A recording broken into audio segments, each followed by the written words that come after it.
আমরা এই যে উত্তরণের যে কতগুলি ক্রাইটেরিয়া আছে ইউনাইটেড নেশনসের, সেই ক্রাইটেরিয়াগুলো আমরা মিট করেছিলাম।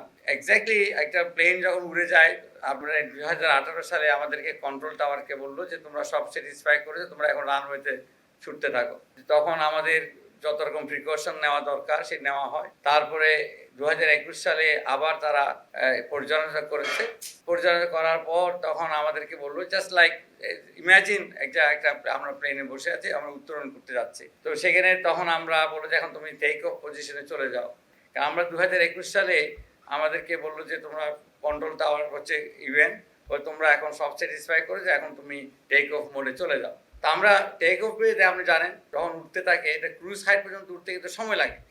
সেটার জন্য নর্মালি 3 বছরের সময় দেওয়া হয়। স্বল্প উন্নত দেশ হিসেবে যে সমস্ত সুযোগ আমরা পাওয়ার কথা 3 বছর থাকে। তার মানে 2024 সালে যদি কোভিড না হতো, তাহলে আমরা 2024 সালে কিন্তু আমরা ক্রুজ হাইটে চলে যেতাম। কিন্তু কোভিড হওয়াতে আমাদের কন্ট্রোল টাওয়ার থেকে আমাদেরকে 2 বছর এক্সট্রা দেওয়া হয়েছে বলে আমরা এখন 2026 এসেছি। আমরা কিন্তু মাটিতে নাই, এই কথাটা আপনারা খেয়াল রাখবেন যে আমরা উত্তরণ করবো কি করবো না, এই there is no other options now, এটা খেয়াল রাখবেন। তো সেখানে আমরা যখন 2000 যে মিটিংটা হলো, সেখানে আমরা আমাদের প্রস্তুতি, আমাদের সিট বেল্ট ঠিক আছে কিনা, আমাদের অন্যান্য এই যে ফুয়েল মিটার ঠিক আছে কিনা, র্যাডারটা ঠিক মতো চলছে কিনা, অক্সিজেন মাস্কটা ঠিক মতো কাজ করবে কিনা, এগুলি নিয়ে আমরা আজকে পুঙ্খানুপুঙ্খানু আমরা আলোচনা করেছি এবং কিছু আমরা আইডেন্টিফাই করেছি কোন কোন জিনিসে আমরা শক্ত অবস্থায় আছি। মোটামুটি স্যাটিসফাইড যে আমাদের প্লেন চলবে এবং আমরা ক্রাশ হওয়ার সম্ভাবনা আমাদের তেমন নাই। আমরা ক্রুজ সাইডে ইনশাল্লাহ উঠে যেতে পারবো 2026-এ। আমাদের যে নীতিমালা, সেই নীতিমালার মধ্যে আমরা যেটা করব সেটা যেন আমাদের সব প্রকার দুর্যোগ, সম্ভাব্য দুর্যোগ যেগুলো হতে পারে সেগুলো আমরা লিস্টেড করেছি, আমরা সেভাবে প্রিপারেশন থাকবো ইনশাল্লাহ। তো সেইটাই, এবং আমরা একটা উচ্চ পর্যায়ে কমিটি হচ্ছে, সেই কমিটি সার্বক্ষণিকভাবে এটাকে মনিটর করবে এবং এটা ডেডিকেটেড ওয়েতে থাকবে। এদের আর কোনো কাজ নেই, এদের কাজ হচ্ছে চারিদিকে শুধু নজর রাখা, কোন দিক থেকে কোনো এয়ার পকেট আসছে কিনা, কোনো দিক থেকে ঝড় বৃষ্টি আসছে কিনা, আমাদের টার্বুলেন্স আসছে কিনা।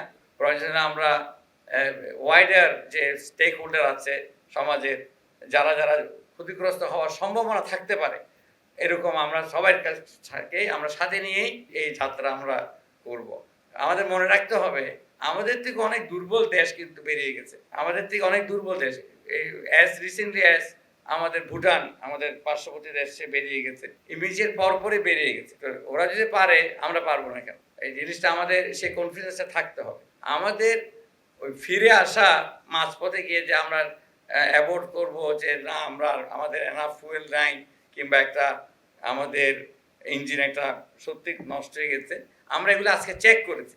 আমরা কনফিডেন্ট যে আমাদের এনাফ ফুয়েল আছে, আমাদের ইঞ্জিনের অবস্থা ভালোই, যে আমাদের প্রিকশনারি মেজার থাকবে, সেফটি নেট থাকবে। এই সেফটি নেটগুলি করার জন্য আমরা সমাজের সর্বস্তরের লোকজনকে সাথে আলোচনা করব, ওদেরকে সাথে রাখবো, ওনাদেরকে, এবং আমাদের যে যারা এটাকে পরিচালনা করবেন, পাইলট, কো পাইলট যারা থাকবেন, তারা এক্সপার্ট, আন্তর্জাতিক খ্যাতিসম্পন্ন ব্যক্তিদেরকে নিয়ে আমরা এই টিমটা অচিরেই, আমরা আজ থেকে কাজ শুরু হয়ে গেছে ধরে নিতে পারেন, আমরা সার্চিং শুরু করে দিয়েছি এবং এটাই হবে।